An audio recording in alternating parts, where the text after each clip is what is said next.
brochure.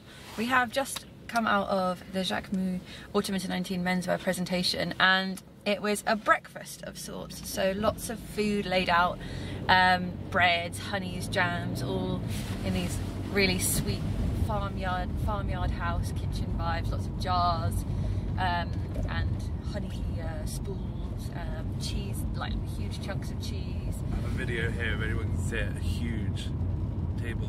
Yes. Delicious.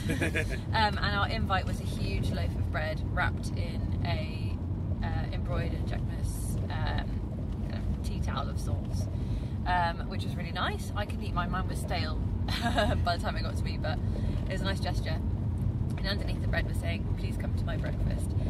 So really exciting. We're in the Palais de Tokyo, and it's transformed into this farmyard kitchen. And speaking to someone before the models come out, he was saying that Jacquemus is doing so well and has gone absolutely bananas in the past year, and that's for the majority due to women's wear, as his first menswear show was in Marseille last season, and so he's had to grow exponentially in quite a short amount of time.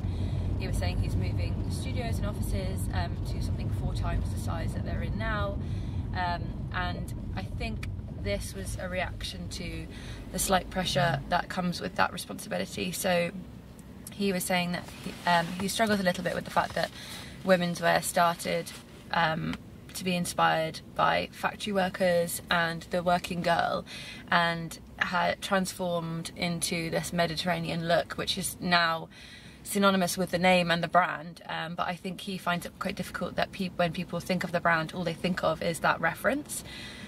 So he's really trying to go back to the roots, and that's quite refreshing when you move, when you're going from success to success. Often it's easy to ride that wave and be like, well, Mediterranean's doing well, so I'm just going to keep doing that. But actually he's looking into himself and thinking, that's not really where I started, I want to go back to the beginnings. So hence why much more condensed presentation. There was only about 15 looks, and this is going back to that workwear aesthetic as well. So I have the lookbook brochure, and this means the miller. So all these looks are inspired by farm work roles. So electricians, farmers, lots of different outdoorsy characters. So there's lots of here, I'm going to show you some images. Lots of sexy men on animals, and really sweetly that all the models came out into the presentation and started snacking on bits of bread, shaking hands with her waiting staff. So already you're feeling there's like an organic energy to this.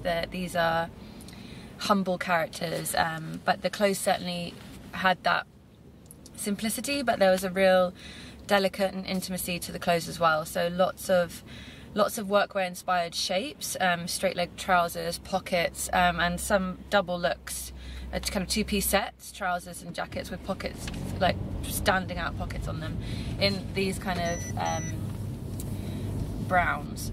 Had beautiful embroidery going straight down in very delicate, mimicking wheat shapes, which makes sense with the millers. So really lovely, ever so slightly effeminate touches. All white blazer and trouser look had very, very light printings of rosemary on it as well.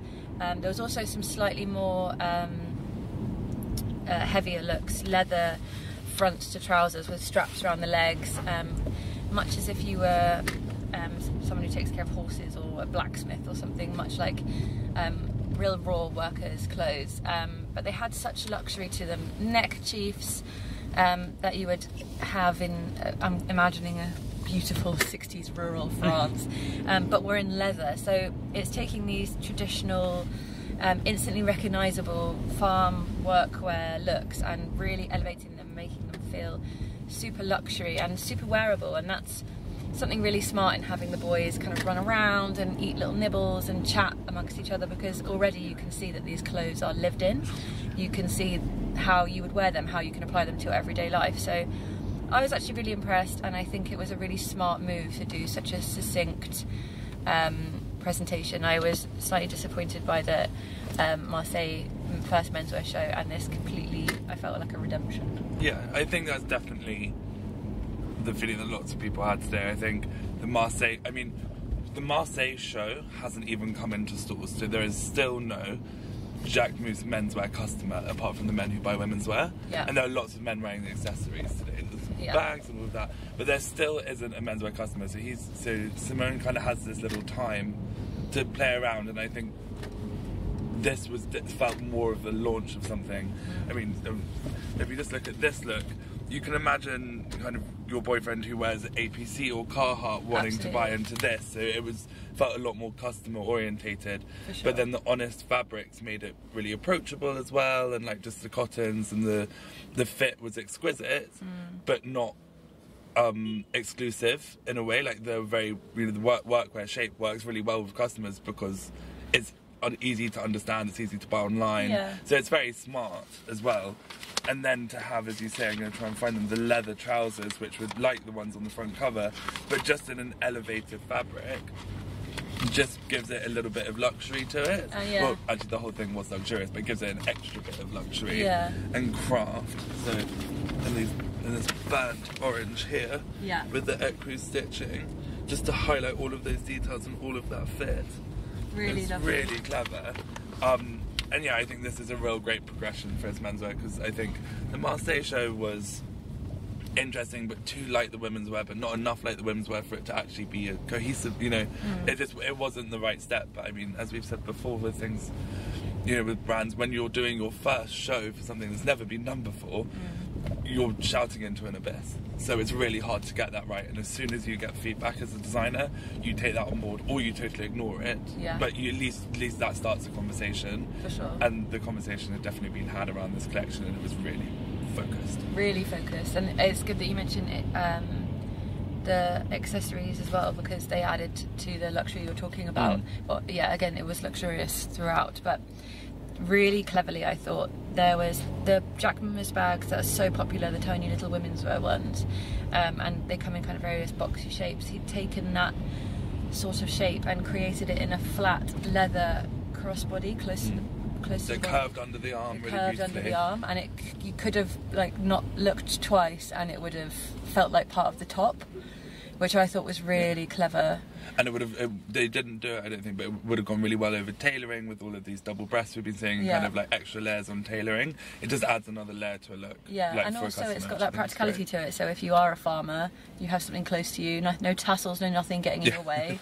And I like what you're saying about APC and Carhartt, because I really agree that someone who's not necessarily in fashion but would go into a slightly high-end store and be like, I want a really good pair of jeans or a really nice knitwear or this like slightly cooler bag, and you might not know Jacquemus at all, but you would be like, oh, the quality is really there, that's a shape that I recognise and can relate to.